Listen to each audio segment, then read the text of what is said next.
Hello everyone, welcome back to my YouTube channel. So बहुत सारे बच्चों के जहन में ये सवाल थे कि डिप्लोमा होल्डर्स क्या डायरेक्ट आर्किटेक्ट बन सकते हैं या नहीं, उनको लाइसेंस आर्किटेक्ट का मिल सकता है या नहीं। तो यस, आप डायरेक्ट आर्किटेक्ट का लाइसेंस जो है वो पा सकते हैं अगर आपने डिप्लोमा इन आर्किटेक्चर किया है। सो आप डायरेक्ट आर्किटेक्ट का लाइसेंस पाने के लिए एलिजिबल हो और आप एज एन आर्किटेक्ट मार्केट में काम भी कर सकते हो। अब नेक्स्ट आता है कि ये कैसे संभव है। सो अगर आपने डिप्लोमा इन आर्किटेक्चर किया है या आपने सिविल से डिप्लोमा किया है या आपने डिप्लोमा इन सिविल इंजीनियरिंग किया है, सो आप आर्किटेक्ट का लाइसेंस जो है वो ले सकते हो।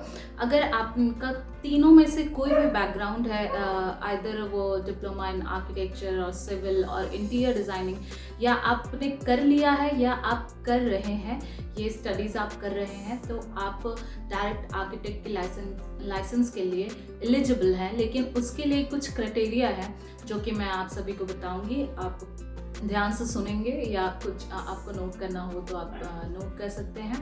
सो जैसे कि मैंने कहा कि अगर आपके ये तीनों में से कोई भी बैकग्राउंड है, सो आप डायरेक्ट एलिजिबल हो आर्किटेक्ट की तरह मार्केट में काम करने के लिए या फिर आर्किटेक्ट का लाइसेंस पाने के लिए। नेक्स्ट आता है कि इस आर्किटेक्ट के लाइसेंस को पाने के लिए क्या एलिजिबिलिटी क्राइटेरिया होनी चाहिए हमारे पास। सो सबसे पहले आपको कुछ मेंबरशिप लेने होते हैं, कुछ एग्ज़ाम्स देने होते हैं। सो सबसे पहले आपको आईआईए का मेंबर बनना पड़ता है, आईआईए का मेंबरशिप लेना होता है। सो आईआईए को मेंबर बनना पड़ता है, इनकी मेंबरशिप लेनी होती है और इनकी मेंबरशिप लेने के लिए आपको आईआईए का एग्ज़ाम देना पड़ता है। उसके बाद आप उसके मेंबर बन सकते हैं और जैसे ही आप उसके मेंबर बन जाते हो तो आप आर्किटेक्ट के लाइसेंस पा सकते हो, आपको आर्किटेक्ट का लाइसेंस मिल सकता है। सो एलिजिबिलिटी क्राइटेरिया क्या है आपको लाइसेंस के लिए? एज एन आर्किटेक्ट आप मार्केट में काम कर सकते हो, इसके लाइसेंस को पाने के लिए आपके एलिजिबिलिटी क्राइटेरिया क्या है।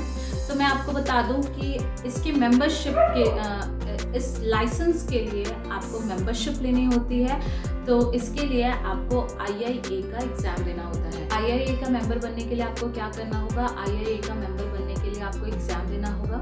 और अगर आप 10वीं पास है, अगर आपने 10th करके डिप्लोमा में डायरेक्ट एडमिशन लिया है, सो आपको किसी भी आर्किटेक्ट के अंदर 2 साल कम से कम काम करना होगा। आपके पास 2 साल का एक्सपीरियंस होना चाहिए और ये आर्किटेक्ट जो है जिनके अंडर आप काम करेंगे वो आईआईए के मेंबर होना चाहिए। यस, सो आईआईए के मेंबर आर्किटेक्ट के अंदर ही आपको 2 साल का काम करना है, 2 साल का एक्सपीरियंस लेना है।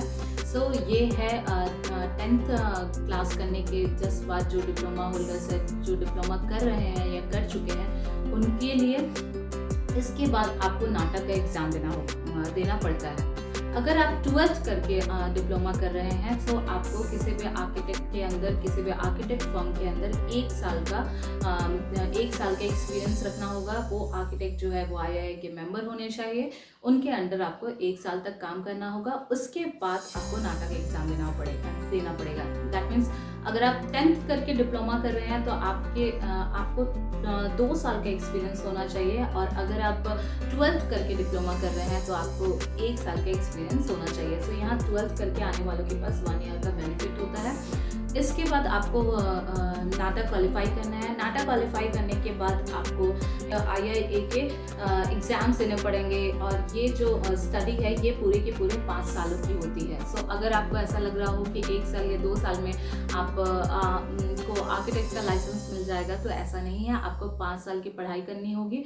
5 साल आपको हर सेमेस्टर एग्ज़ाम देना पड़ेगा। 5 ईयर्स का है, दैट मीन्स 10 सेमेस्टर आपको हर सेमेस्टर का एग्ज़ाम देना होगा। हर सेमेस्टर में आपको पास होना पड़ेगा, और इसके बाद जैसे ही आप सारे सेमेस्टर्स क्लियर कर लेते हैं, जैसे ही आप आईआईए के सारे एग्ज़ाम्स को क्वालिफाई कर लेते हैं, आपको सीईओ, आप वैसे ही उसके आईआईए के मेंबर बन जाते हैं और काउंसिल ऑफ आर्किटेक्चर आपको सीओए आपको लाइसेंस प्रोवाइड करते हैं। सारे लोग ये पूछते हैं कि क्या ये प्रोसेस सही है। बहुत सारे स्टूडेंट्स के जहन में ये क्वेश्चन है कि हमने 3 साल डिप्लोमा किया है, 3 साल डिप्लोमा करना है, फिर आपको आर्किटेक्ट के अंडर में जॉब करनी है 2 साल, मिनिमम 1 से 2 साल आपको जॉब करनी है, फिर आपको 5 साल का पढ़ाई करना है। सो ये उनके लिए सही है, जो कि जिनकी फाइनेंशियल कंडीशन सही नहीं है, जो जॉब करते करते पढ़ाई करना चाहते हैं। सो आराम से वो 5 साल तक जॉब कर सकते हैं, और 5 साल में ये जो कोर्स है, ये जो स्टडी है वो कंप्लीट हो जाएगी, और उन्हें काउंसिल ऑफ आर्किटेक्चर की तरफ से उनको लाइसेंस भी मिल जाएगा। सो डेफिनेटली मेरे तरफ से ये उनके लिए बहुत ही सही डिसीजन होगा, जो कि डिप्लोमा इन आर्किटेक्चर के बाद एक्सपीरियंस लेने के साथ साथ वो अपना जो है वो बीआर की डिग्री जो है वो कंप्लीट करते हैं IIA के द्वारा। सो नेक्स्ट ये आता है कि आपको लाइसेंस क्यों चाहिए, क्योंकि मोस्टली देखा जाए तो ये स्टडी करने के बाद लोग जॉब करने लगते हैं।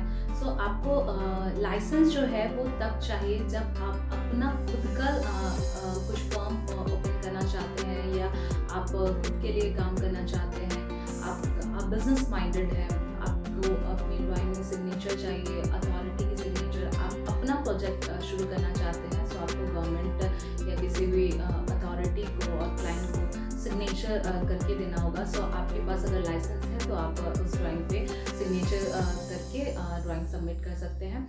सो ये भी आपको पता होना चाहिए कि आपको लाइसेंस क्यों चाहिए। ओके, सो आई होप आपको वीडियोस में क्लियर हो गया होगा कि कैसे आप डिप्लोमा इन आर्किटेक्चर के बाद भी आप कर सकते हैं IIA के द्वारा, और कैसे आप लाइसेंस आपको मिल सकता है।